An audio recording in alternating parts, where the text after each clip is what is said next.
It is very clear that Russia has clearly, they're very desperate.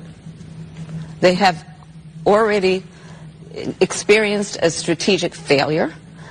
Just think about it. This is my video update from Athens, Greece on this Friday morning, September the 8th. Let's talk about some news, and how about Kamala Harris?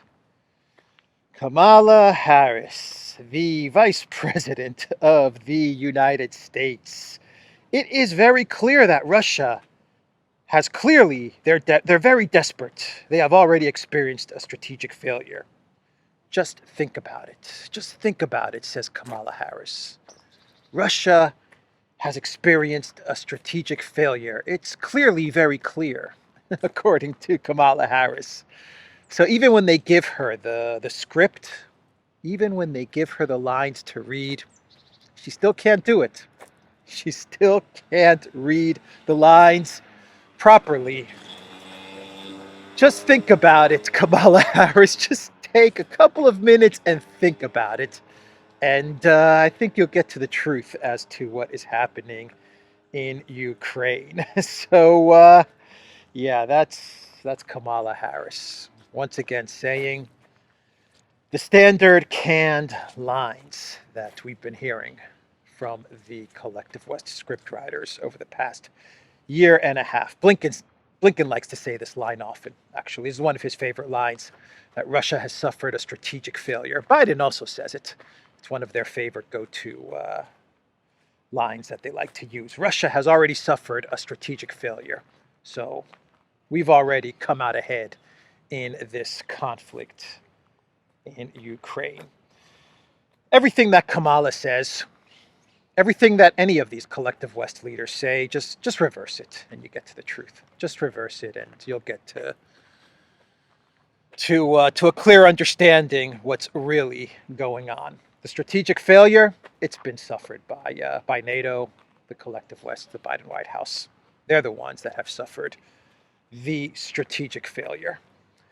And speaking of NATO, Stoltenberg, I think he was giving a speech at the EU Parliament. And Stoltenberg, he kind of admitted that NATO has been demilitarized. He said that NATO's stocks are close to zero. And then he tried to recover and say, you know, we're building up our capacity. We're going to be manufacturing a whole bunch of weapons and ammo, so all is good. But he came out and said that NATO is pretty much out of ammunition and weapons, and it's going to take a very long time to build up those weapons stockpiles that have been wasted in Ukraine for what? For nothing. They've accomplished nothing. They haven't weakened Russia. They haven't weakened Russia's military. Russia's military is getting stronger. They haven't weakened Russia's economy. Russia's economy is getting stronger. They did not accomplish regime change in Russia. Putin's approval ratings are sky high. They haven't isolated Russia. Russia has the support of 80% of the world outside of the collective West. The rest of the world, they support Russia, or at a minimum, they just want to do business with Russia. So what exactly did NATO accomplish? Nothing. They destroyed Ukraine. They destroyed Ukraine. That is exactly what they accomplished. And I find it so interesting when Stoltenberg walks across the street from NATO headquarters to the EU headquarters, and he gives these speeches to European Union officials or to the EU Parliament. It just confirms the fact that NATO and the European Union, it's just one and the same. It's just the same organization. Just combine the thing, get it over with, and just combine the thing. Call it NATO U or EU ATO or something like that. The European Union Alliance Organization. I don't know. Just get it over with and combine the two organizations and be done with it, because illusion that NATO and the EU are separate and they're two different organizations is just a lie. It's ridiculous. But that's Stoltenberg. He's known for his gaffes, to be quite honest. Stoltenberg does say a lot of interesting things at times that he probably shouldn't say, things that he shouldn't reveal. And in this instance, he revealed that NATO stockpiles are low to non-existent. So that is Kamala Harris. That is Stoltenberg. Let's now talk about the big story, which is Musk and Starlink. Elon Musk and Starlink. So CNN, they put out an article where they claimed, this is information from a book from, what's the guy's name? Isaacson, I believe. Walter Isaacson's biography. This is Biden's biography, isn't it? I'm not sure exactly what the book that CNN is referencing, but the author is Isaacson. And according to CNN, Starlink was active during the conflict in Ukraine, in the beginning of the conflict in Ukraine, and Elon Musk, he screwed over the Pentagon and Ukraine because they wanted to use Starlink to launch attacks towards Russia and to fight the Russians, and Elon Musk denied them that ability. So that's pretty much what the CNN article claimed. They tried to make it as if Elon Musk is at fault for the failure of what is Project Ukraine. But Elon Musk, he was having none of that. He came out on Twitter and he said that the Starlink regions in question were not activated. So CNN said they were activated. Elon Musk said that they were not activated. And SpaceX did not deactivate anything. There was an emergency request from government authorities to activate Starlink all the way to Sevastopol. I imagine Elon Musk is talking about the Pentagon, or is he talking about Ukraine government authorities? Anyway, he tweeted, there was an emergency request from government authorities to activate Starlink all the way to Sevastopol. The obvious intent being to sink most of the Russian fleet at anchor. If I had agreed to their request, then SpaceX would be explicitly complicit in a major act of war and conflict escalation. Then Musk tweeted, both sides should agree to a truce. Every day that passes, more Ukrainian and Russian youth die to gain and lose small pieces of land, with borders barely changing. This is not worth their lives. So look, good on Elon Musk for not allowing Ukraine, the Pentagon, NATO to use Starlink to attack Sevastopol. To be fair and accurate, I do remember that during the beginning of the conflict, the Pentagon and NATO and the Ukraine military, they were using Starlink. They were using Starlink quite a lot to launch attacks against the Russian military. And then Starlink, from what I remember, Starlink was deactivated or was blocked from being used by the Ukraine military. Maybe because Musk didn't want Starlink to be a party to this conflict, and maybe he didn't want escalation. But I also remember reading that the Russian military had pretty much figured out Starlink, and it wasn't really making much of a difference in the conflict. From a certain point of time onwards, Russia figured it out. It wasn't making a difference in the actual trajectory of the conflict, so there was really no use in using Starlink from a certain point onwards. In the beginning of the conflict, it was being used by the Ukraine military, and it was being used quite successfully. But Russia eventually they figure these things out, and there was no use in using Starlink to continue to escalate the conflict in Ukraine. And even if the Ukraine military, say the Ukraine military did use Starlink to attack Sevastopol, and say they successfully attacked Sevastopol, and say they did a lot of damage. Let's say they did a lot of damage to Russia's navy in Sevastopol. What do you think the Russians would have done to Starlink, to the actual satellites, or to the actual system? I don't know. I don't know that much about how Starlink operates on a technical level, but I imagine that the Russian military has the capability to really damage Starlink. I mean, really damage Starlink's infrastructure. That's just my hunch. I could be wrong about this, but I imagine that Musk understands that the Russian military could really destroy much of Starlink's infrastructure, and that's a good reason to not have Starlink be used by the Pentagon or the Ukraine military to escalate this conflict. And of course, I'll give Musk the benefit of the doubt. Of course, there's moral issues, and there's the fact that he doesn't want this company to be seen as a war technology.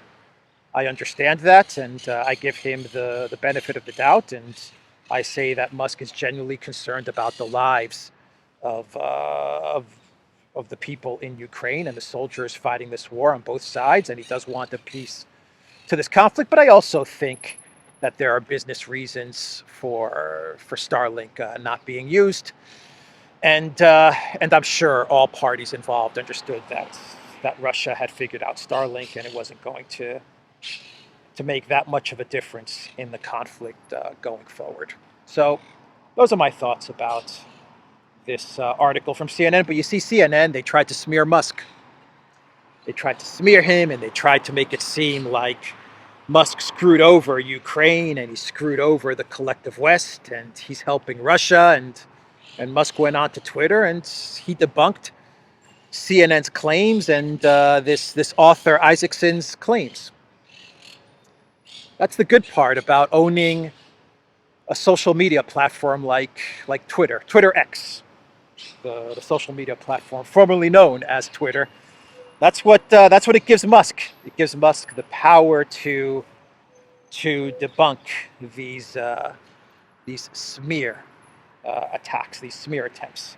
So Dmitry Medvedev, he tweeted about this story with Starlink and Elon Musk, and he said, Walter Isaacson, an author and journalist, in his biography of Elon Musk. Okay, it's a biography on Elon Musk, not Biden.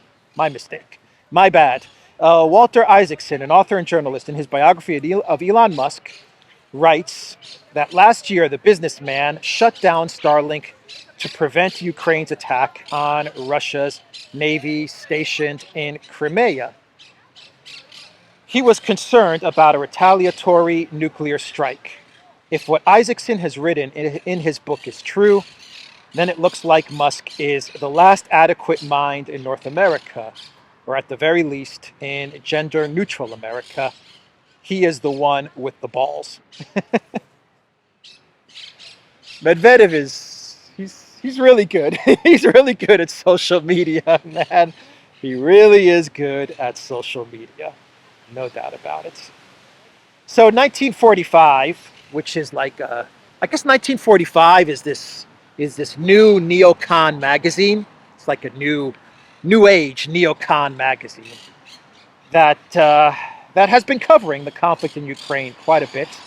They put out an article authored by Daniel Davis with the title, "With all due respect to Ukraine's foreign minister, we will not shut up." So this article is in reference to Ukraine Foreign Minister Dmitry Kuleba and his statement a couple of days ago. I actually talked about this in a video a couple of days ago, where he said he told the European Union foreign ministers at a meeting that they were having, he told them to shut up and stop complaining about the slow progress of the big super duper counteroffensive. And if you guys want to complain about the progress of the big super duper counteroffensive, well then pick up a gun and go to the front line and fight. So that was pretty much what Kaluba told EU foreign ministers. And so this article talks about Kaluba's statement, and it basically says that that they understand why Kaluba is upset. It's perfectly understandable, and they sympathize with Kaluba and the statements that he made to other EU foreign ministers. But they say 1945 says that the United States has the right to complain about the failure of the big super duper counteroffensive. Let me read you the opening paragraph, the first paragraph, or the second paragraph, I think, of this 1945 article. It has the subheading Situation Assessment. The hard truth is that a sober analysis of both Ukraine's 3-month summer offensive and an assessment of the war overall leads to the conclusion not simply that the offensive is going too slow, but that it appears unlikely to succeed. Arguably, it won't matter how much time Kiev is given, how many weapons it is provided, and how much ammunition the West delivers. Completely evicting Russia from the territory it illegally seized appears to be a militarily unattainable situation. This is called neocon trickle truth. Foreign Affairs, they put out an article, another neocon magazine. They put out an article saying that Russia is getting better. Russia is learning how to fight this war, and they're getting better.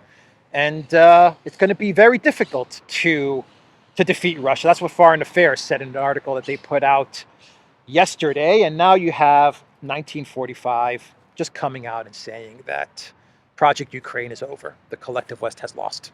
That's what this paragraph is saying in a friendly, nice way to the neocon warmongers. It's speaking to the neocon warmongers and the Biden White House in as friendly a way as they can. They're saying that Project Ukraine is over, that the collective West has lost. The article then goes on to say that Ukraine has lost a conservatively estimated 200,000 soldiers killed and wounded. So this is a neocon magazine saying that Ukraine has lost 200,000 soldiers killed and wounded. That's the number that they're coming out with. You're starting to see a lot of these neocon publications starting to reveal Ukraine casualties. I've seen articles from these neocon publications put the number at 150. I've read 200,000. I've seen some of them put the number at 250, 300,000. So with each passing day, they're starting to reveal estimates, numbers of Ukraine military casualties. Then the article talks about United States demilitarization.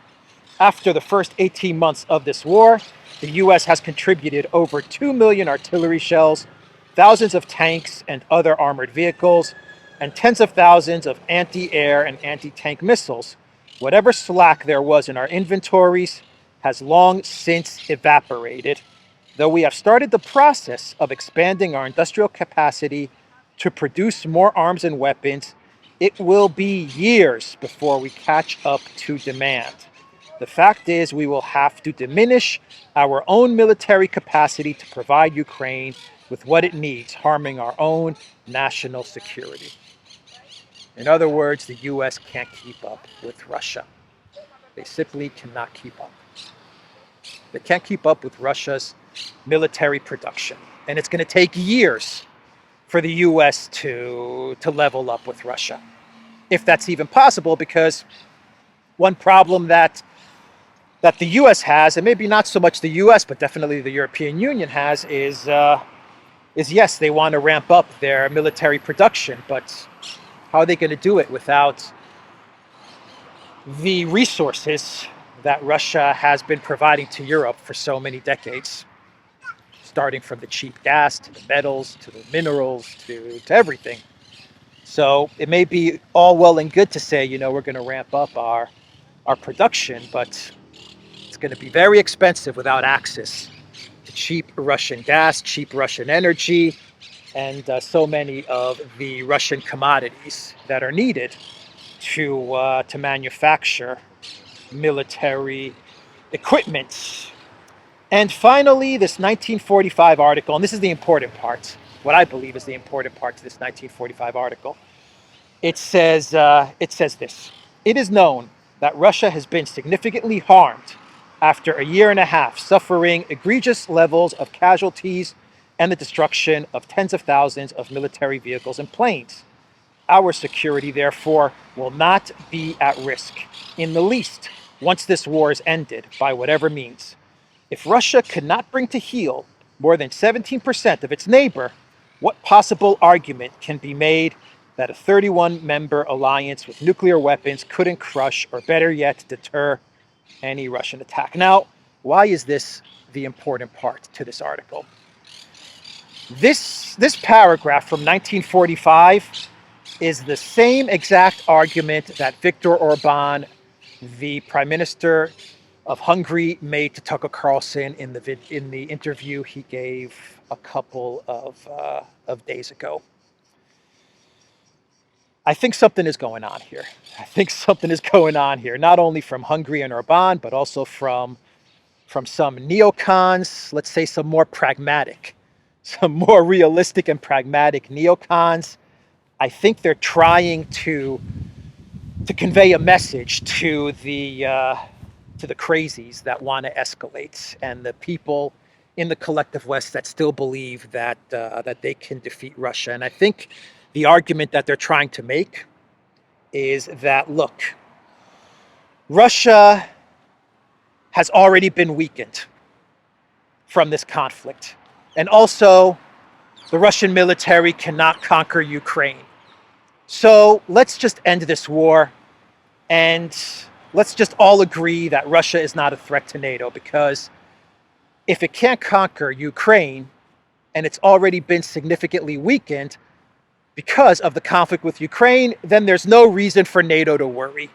So there's no reason for NATO to escalate this conflict any further. I think that's the argument that they're trying to make. That's the argument that Viktor Orban made to Tucker Carlson during the interview. We're seeing the same thing being repeated by Daniel Davis. And I think that's their way of trying to get some sort of off-ramp to this conflict. You know, NATO kind of accomplished this goal. The Biden White House kind of accomplished this goal. The European Union, they kind of accomplished the goal. They've weakened Russia. We've realized that Russia can't conquer Ukraine, so it's really not a threat. So let's just end this. Let's end this now, and let's move on to, I don't know, war with China or something like that. I don't know what's next in their war diary, but in their war task list. But that's what I think is going on here. I think that's the argument that they're trying to make, and I think they're making this argument not because they believe it. I don't think Orban believes it. I don't think Daniel Davis believes it. I think they know that the Russian military is stronger than ever. I think they know that if NATO were to fight Russia, NATO would get demolished. It would be a terrible conflict, and it risks going nuclear. But I think they understand that NATO would lose, especially if it's a war where NATO is moving towards Russia on Russian territory or in Russia's sphere of influence. NATO would lose. I think they know that. But I think in their own way, they're trying to make an appeal to the less pragmatic collective West leaders and neocon elites. They're trying to make an appeal to them by saying, we did kind of win. We did kind of accomplish our goal, and we don't need to do any more. The conflict is at a stalemate. Let's just wind this thing down. That's the argument, and that's what Orban was trying to tell Tucker. I think Orban knows that NATO would lose. I think he knows, and I think he knows that the Russian military is getting stronger and stronger. and is much more dangerous than what they're seeing play out in Ukraine, because I think they all realize that the Russian military is being very careful in the way it's handling the conflict in Ukraine. It's not even a war for Russia. It's still a special military operation. God help us if Russia were to actually go to war. Andrei Martyanov, he says this all the time, that if Russia was to actually go to war, then God help us, really, God help us. It would be but I don't even have the words. It would be massive, what Russia would do if it was actually engaged in a full-on war in Ukraine. But it's still a special military operation. Anyway, that's what I wanted to say about this 1945 story. It aligns very, very nicely with Viktor Orban's statement to Tucker Carlson. They are trying to find an off-ramp. There are EU leaders and there are neocons that are trying to find an off-ramp. Pragmatic neocons, like 1945. Neocons still, but pragmatic neocons, if there's such a thing. Anyway, Euronews, they put out an article with the title, up to $3,400 per month. Meet the Spanish company recruiting fighters for Ukraine. And in this article from Euronews, they basically admit that Ukraine needs soldiers. There was actually an article, I believe from Ukraine media, which said that women that fulfill certain requirements for the Ukraine military, doctors, nurses, pharmacists, they're now not allowed to leave the country. I think I read that somewhere. I'll look for that article and maybe put a screenshot right now. But yeah, Euronews is basically this article is a job posting. If you want my honest opinion, it's basically Euronews saying, look, $3,400 a month. Fight in Ukraine. Are there any takers? Here's what you need to do in order to get the job. And what Euronews reports is that there's a company in Spain that acts as an agent. And what this company in Spain does is that it finds potential soldiers, candidates. It finds candidates, it trains them, and then it gives them the number to the International Legion, which is an organization supervised by Ukrainian intelligence, and it's made up of military volunteers from all over the world. So this organization is in charge in Ukraine, is in charge of organizing all of the mercenaries. But what the Spanish company does is they give the soldier, the trained up soldier, they give him the number, the contact details for the International Legion, and it's up to him to contact the International Legion.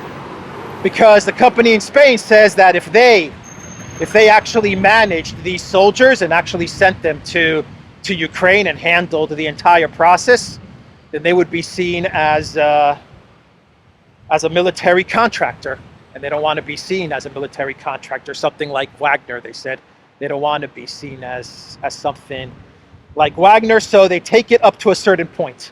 They do the training, they find the soldiers, they do the training, and then they tell the soldiers, here's the number, it's up to you to contact the International Legion, we're done.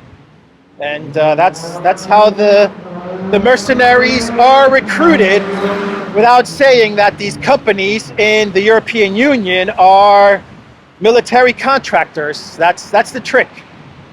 But the article admits that Ukraine needs soldiers. After 18 months of fighting Russia's full-scale invasion, Ukraine needs soldiers. Many of them are exhausted, and the casualty rate is high. Although the Ukrainian army avoids giving specific figures on the number of soldiers, Statista Research estimates there are 500,000, double the number serving just before the conflict began. There is also much speculation about the number of casualties But U.S. military intelligence estimates 190,000, including the wounded, in the year and a half of war. So Euronews is citing U.S. military intel sources, and they're saying that the casualties suffered by the Ukraine military is at 190,000. The article goes on to say that this Spanish company, they told Spanish media that a frontline position in Ukraine will receive a salary of $2,800 per month, while backroom administration will receive a salary of around $1,800 per month. The most sought after position is the elite units with a salary of up to $3,400 per month. So this whole article is just really a recruitment article. It's the European Union, because Euronews is the propaganda arm, is the media propaganda arm of the EU. That's all it is. It's like the BBC. So this is basically the European Union putting up a job posting for Ukraine soldiers in Europe, starting with Spain. Anyone in Spain that wants to make $3,400 a month, contact this company in Spain. Vámonos. So that is the article from Euronews. And let's do one more story before we get to our clown world. And this story has to do with elections that are going to be taking place this weekend. Actually, I think voting has already started. But there are going to be elections in the four regions, the four new regions of the Russian Federation: Donetsk, Lugansk, Zaporozhye, and Kherson, as well as Crimea. These are parliament elections.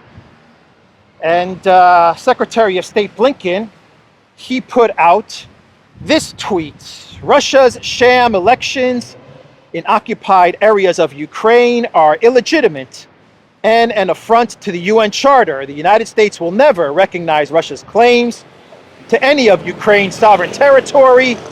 We will support Ukraine for as long as it takes. Another one of their most popular, beloved lines: for as long as it takes. They love that one as well. But the State Department, I believe they also issued a statement, and they said that any observers, international observers who take part in these elections in the four regions in Crimea, they will be sanctioned. So they actually threatened international election observers.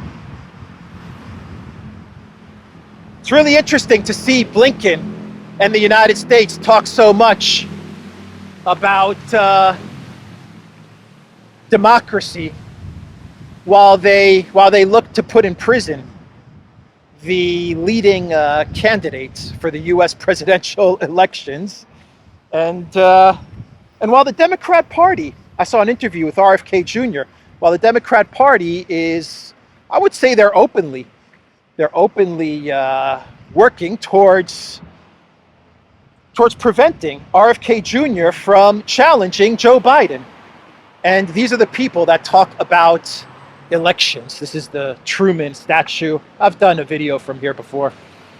The statue of Truman and the fountains. President Harry S. Truman, President of the United States of America, April 12th, 1945 to January 20th, 1953. Statesman, humanitarian, and Philhellene, dedicated by the Order of Akepa, May 29th, 1963. Mr. Truman. So, yeah. Blinken is lecturing Russia on democracy. I think they need to look at their own democracy before they lecture others. But yeah, the interview with RFK was really interesting. I forgot what channel it was for. But yeah, RFK Jr., he knows what's going on. He knows that the Democrats and the DNC, they're going to prevent him from making an honest run at winning the candidacy for the Democrat Party. and challenging Joe Biden. They're not going to let him. Well, they already prevent him from access to a lot of media outlets and social media, and they're gonna prevent any type of debate from taking place, because I think if RFK Jr. debated Biden, it would be catastrophic for Joe Biden. So they're just going to squash RFK Jr.'s attempts to win the Democrat Party nomination, and so RFK Jr. he's going to have to run as an independent, and that's going to be his path forward as he seeks the presidency of the United States of America. Let's do a clown world, and we will wrap this video up. And let's talk about Dancing Queen, Sanna Marin. She is leaving politics. She's leaving politics. Dancing Queen is not going to be in politics anymore. And where is Dancing Queen going to go? Well, according to The Guardian, former PM Sanna Marin quits Finnish politics to join the Tony Blair Institute. That's all you need to know about Sanna Marin and why she was the Prime Minister of Finland and what interests she was really looking after. She is now going to be working for the Tony Blair Institute. Yuck. Yuck. Tony Blair. Ugh. Man. Man, oh man. I can't even say that name without wanting to vomit. So yeah, that's all you need to know. She did a good job in Finland for the globalist elite class. She got Finland into NATO. She escalated with Russia. She gave a whole bunch of money to Zelensky. And her reward is a cushy job at the Tony Blair Institute. And she's going to be providing, get this, consulting services to governments. She's going to talk about, or she's going to consult with foreign governments about democracy and proper governance and equity and gender issues and woke stuff and all of these things. That's what her job is going to be at the Tony Blair Institute. In other words, she's going to handle corruption. Corruption, regime change, stuff like that. What Tony Blair does when he consults with governments, right? She's going to be doing the same. So that is Sanna Marin. How am I doing on time? Okay, let me do one more quick Clown World story, a bonus Clown World. Let me see here if I've got the article pulled up. Olaf Scholz, Germany needs more immigrants, said Olaf Scholz. So Scholz gave a speech to the German parliament, to German lawmakers on Wednesday, and he said that Germany, the German economy, cannot survive without a steady inflow of foreign workforce. He insisted while presenting a complex nationwide modernization program dubbed the Germany Pact. So this is Olaf Scholz's way of saving the deindustrialized Germany. He's created this Germany Pact, and it's going to be based on green energy and the green agenda and on foreign workers and all new different industries. No more automobile manufacturing. No more traditional German manufacturing. Right, all of that is done. The Germany Pact is going to focus on new, innovative ways to keep the German economic engine humming along, and that is what Olaf Scholz told the German parliament. Pirate Scholz. Arg! I'm presenting to you the Germany Pact. Arg!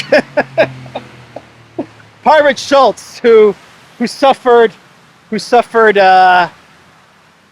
lacerations and something with his eye while he was jogging That's what they want us to believe. Arg, Trudeau! You idiots! Arg! Olaf! Olaf, why are you acting like a pirate? Don't you know that pirates scare me? Arg, Trudeau, you idiot! Arg! All right, everybody, that's the video.